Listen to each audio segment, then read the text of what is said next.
Chapter 11. The Rostovs' monetary affairs had not improved during the 2 years they had spent in the country. Though Nicholas Rostov had kept firmly to his resolution and was still serving modestly in an obscure regiment, spending comparatively little, the way of life at Otradno, Mitenka's management of affairs, in particular, was such that the debts inevitably increased every year. The only resource obviously presenting itself to the old count was to apply for an official post, so he had come to Petersburg to look for one and also, as he said, to let the lassies enjoy themselves for the last time. Soon after their arrival in Petersburg, Berg proposed to Vera and was accepted. Though in Moscow the Rostovs belonged to the best society without themselves giving it a thought, yet in Petersburg their circle of acquaintances was a mixed and indefinite one. In Petersburg they were provincials, and the very people they had entertained in Moscow without inquiring to what set they belonged, here looked down on them. The Rostovs lived in the same hospitable way in Petersburg as in Moscow, and the most diverse people met at their suppers. Country neighbors from Otradno, impoverished old squires and their daughters, Perenskaya, a maid of honor, Pierre Bazukov, and the son of their district postmaster who had obtained a post in Petersburg. Among the men who very soon became frequent visitors at the Rostovs' house in Petersburg were Boris, Pierre whom the count had met in the street and dragged home with him, and Berg who spent whole days at the Rostovs and paid the eldest daughter, Countess Vera, the attentions a young man pays when he intends to propose. Not in vain had Berg shown everybody his right hand wounded at Austerlitz and held a perfectly unnecessary sword in his left. He narrated that episode so persistently and with so important an air that everyone believed in the merit and usefulness of his deed, and he had obtained 2 decorations for Austerlitz. In the Finnish War he also managed to distinguish himself. He had picked up the scrap of a grenade that had killed an aide-de-camp standing near the commander-in-chief and had taken it to his commander. Just as he had done after Austerlitz, he related this occurrence at such length and so insistently that everyone again believed it had been necessary to do this, and he received 2 decorations for the Finnish War also. In 1809 he was a captain in the Guards, wore medals, and held some special lucrative posts in Petersburg. Though some skeptics smiled when told of Berg's merits, it could not be denied that he was a painstaking and brave officer, on excellent terms with his superiors, and a moral young man with a brilliant career before him and an assured position in society.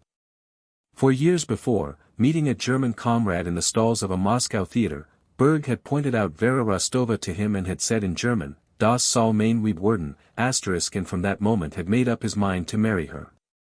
Now in Petersburg, having considered the Rostovs' position and his own, he decided that the time had come to propose. That girl shall be my wife. Berg's proposal was at first received with a perplexity that was not flattering to him. At first it seemed strange that the son of an obscure Livonian gentleman should propose marriage to a Countess Rostova, but Berg's chief characteristic was such a naive and good-natured egotism that the Rostovs involuntarily came to think it would be a good thing, since he himself was so firmly convinced that it was good, indeed excellent. Moreover, the Rostovs' affairs were seriously embarrassed, as the suitor could not but know, and above all, Vera was 24, had been taken out everywhere, and though she was certainly good-looking and sensible, no one up to now had proposed to her. So they gave their consent.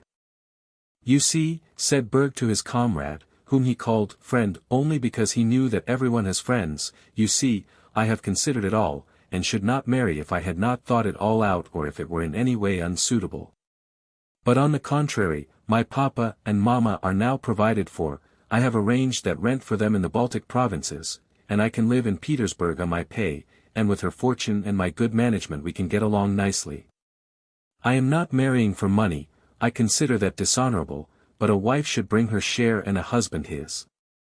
I have my position in the service, she has connections and some means. In our times that is worth something, isn't it?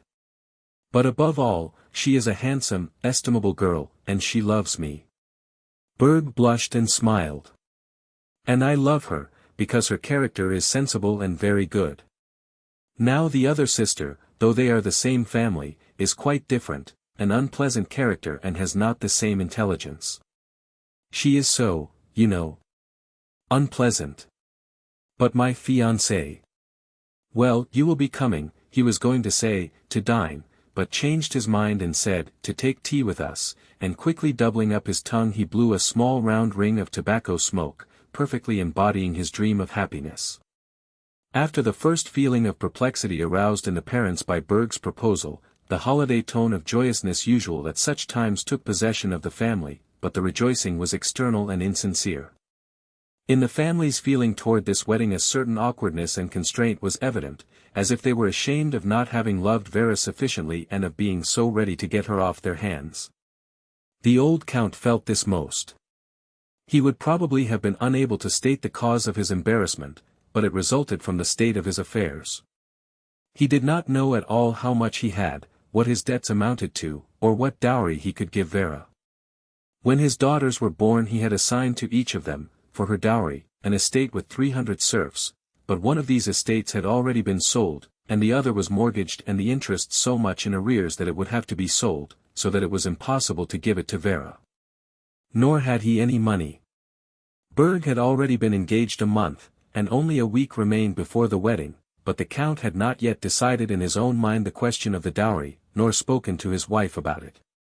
At one time the count thought of giving her the Ryazan estate or of selling a forest, at another time of borrowing money on a note of hand.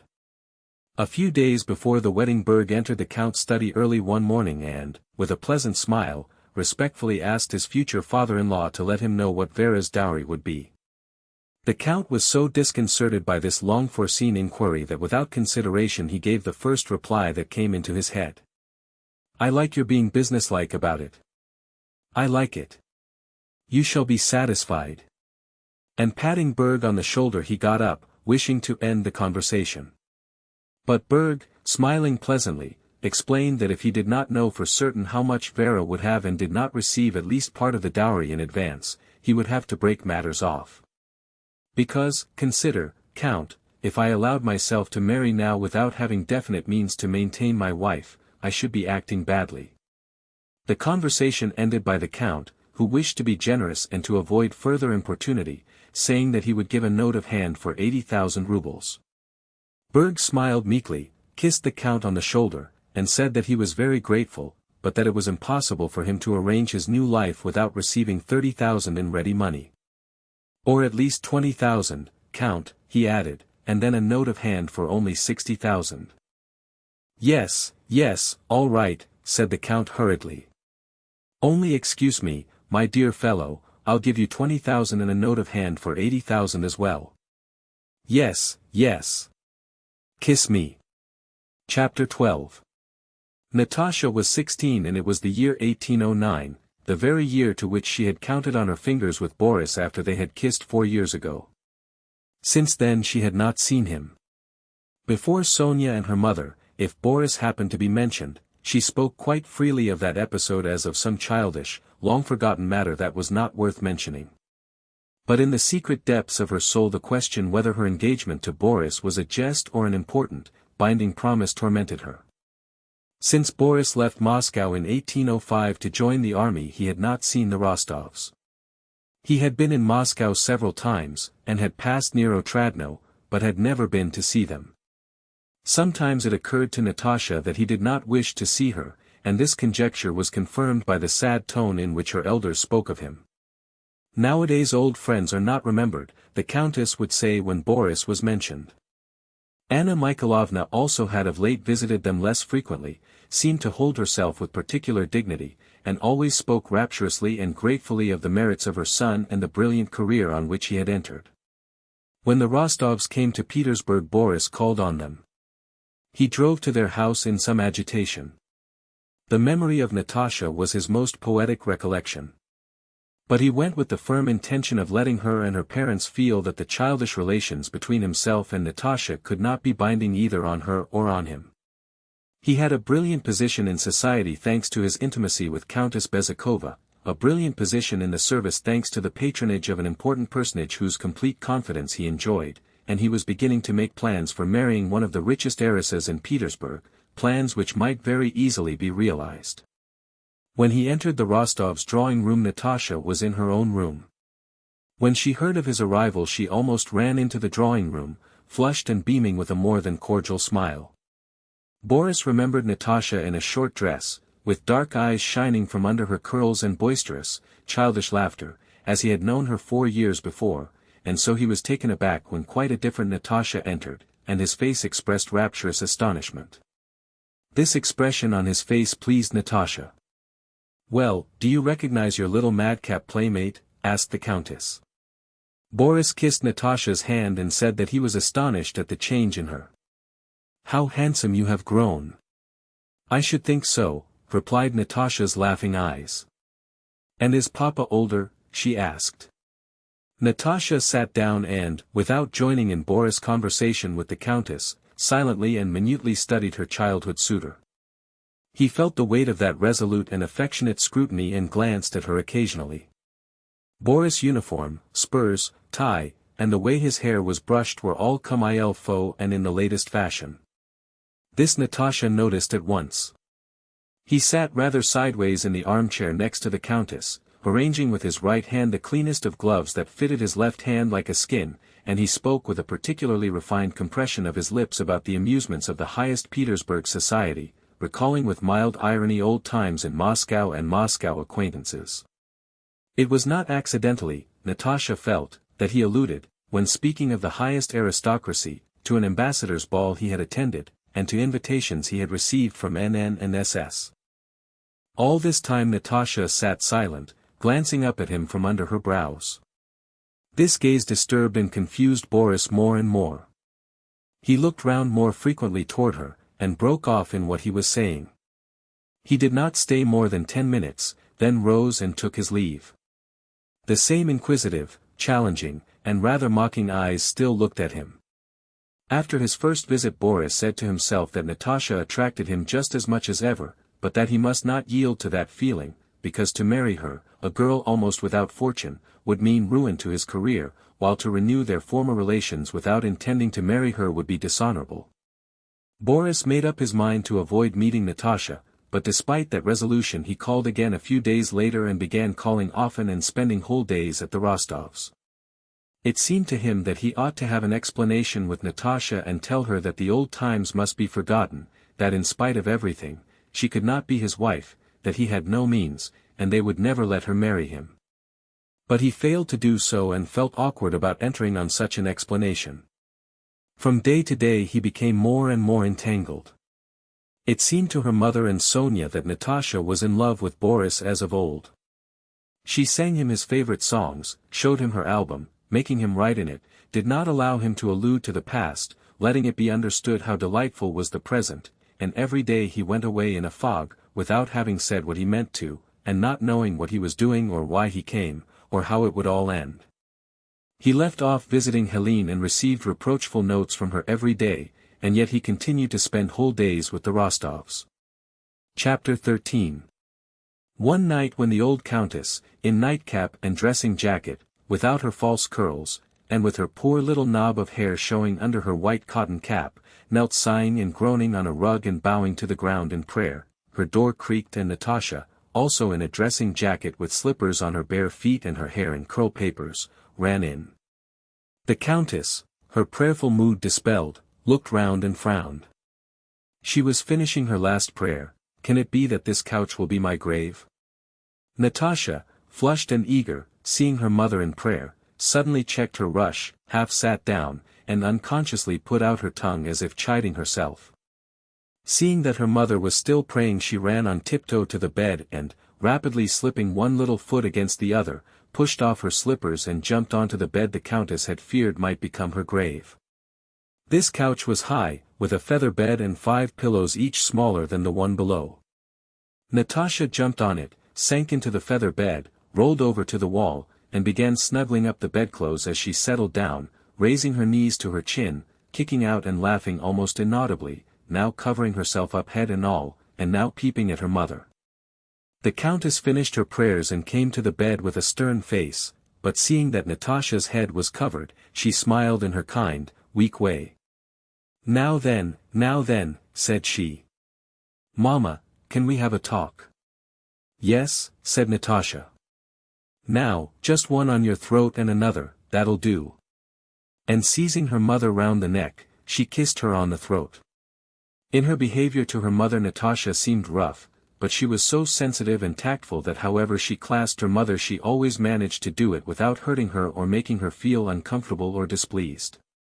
"Well, what is it tonight?" said the mother, having arranged her pillows and waited until Natasha, after turning over a couple of times, had settled down beside her under the quilt, spread out her arms, and assumed a serious expression. These visits of Natasha's at night before the Count returned from his club were one of the greatest pleasures of both mother and daughter. "What is it tonight, but I have to tell you." Natasha put her hand on her mother's mouth. "About Boris." "I know," she said seriously, "that's what I have come about." "Don't say it, I know." "No, do tell me," and she removed her hand. "Tell me, Mama." "He's nice." "Natasha, you are 16. At your age I was married. You say Boris is nice. He is very nice, and I love him like a son. But what then? What are you thinking about? You have quite turned his head, I can see that." As she said this the Countess looked round at her daughter. Natasha was lying looking steadily straight before her at one of the mahogany sphinxes carved on the corners of the bedstead, so that the Countess only saw her daughter's face in profile. That face struck her by its peculiarly serious and concentrated expression. Natasha was listening and considering. "Well, what then?" said she. "You have quite turned his head, and why? What do you want of him? You know you can't marry him." "Why not?" said Natasha, without changing her position. "Because he is young, because he is poor, because he is a relation, and because you yourself don't love him." "How do you know?" "I know. It is not right, darling." "But if I want to," said Natasha. "Leave off talking nonsense," said the Countess. "But if I want to." "Natasha, I am in earnest." Natasha did not let her finish. She drew the Countess' large hand to her, kissed it on the back and then on the palm, then again turned it over and began kissing first one knuckle, then the space between the knuckles, then the next knuckle, whispering, "January, February, March, April, May. Speak, Mama, why don't you say anything?" "Speak," said she, turning to her mother, who was tenderly gazing at her daughter and in that contemplation seemed to have forgotten all she had wished to say. "It won't do, my love. Not everyone will understand this friendship dating from your childish days, and to see him so intimate with you may injure you in the eyes of other young men who visit us, and above all it torments him for nothing. He may already have found a suitable and wealthy match, and now he's half crazy." "Crazy," repeated Natasha. "I'll tell you some things about myself. I had a cousin." "I know. Cyril Matveyk, but he is old." "He was not always old. But this is what I'll do, Natasha, I'll have a talk with Boris. He need not come so often." "Why not, if he likes to?" "Because I know it will end in nothing." "How can you know?" "No, Mama, don't speak to him." "What nonsense," said Natasha in the tone of one being deprived of her property. "Well, I won't marry, but let him come if he enjoys it and I enjoy it." Natasha smiled and looked at her mother. "Not to marry, but just so," she added. "How so, my pet?" "Just so. There's no need for me to marry him." "But, just so." "Just so, just so," repeated the Countess, and shaking all over, she went off into a good-humored, unexpected, elderly laugh. "Don't laugh, stop," cried Natasha. "You're shaking the whole bed. You're awfully like me, just such another giggler. Wait," and she seized the Countess' hands and kissed a knuckle of the little finger, saying, "June," and continued, kissing, "July, August," on the other hand. "But, Mama, is he very much in love? What do you think? Was anybody ever so much in love with you? And he's very nice, very, very nice. Only not quite my taste, he is so narrow, like the dining-room clock. Don't you understand? Narrow, you know, grey, light grey." "What rubbish you're talking," said the Countess. Natasha continued, "Don't you really understand? Nicholas would understand." Bezukov, now, is blue, dark blue and red, and he is square. You flirt with him too, said the countess, laughing. No, he is a Freemason, I have found out. He is fine, dark blue and red. How can I explain it to you? Little countess, the count's voice called from behind the door. You're not asleep. Natasha jumped up, snatched up her slippers, and ran barefoot to her own room. It was a long time before she could sleep. She kept thinking that no one could understand all that she understood and all there was in her. Sonia, she thought, glancing at that curled up, sleeping little kitten with her enormous plait of hair. No, how could she? She's virtuous. She fell in love with Nicholas and does not wish to know anything more. Even Mama does not understand. It is wonderful how clever I am and how charming she is, she went on, speaking of herself in the third person, and imagining it was some very wise man, the wisest and best of men, who was saying it of her. There is everything in her, continued this man. She is unusually intelligent, charming, and then she is pretty, uncommonly pretty, and agile, she swims and rides splendidly, and her voice. One can really say it's a wonderful voice. She hummed a scrap from her favorite opera by Cherubini, threw herself on her bed, laughed at the pleasant thought that she would immediately fall asleep, called Dunyasha the maid to put out the candle, and before Dunyasha had left the room had already passed into yet another happier world of dreams, where everything was as light and beautiful as in reality, and even more so because it was different. Next day the countess called Boris aside and had a talk with him, after which he ceased coming to the Rostovs.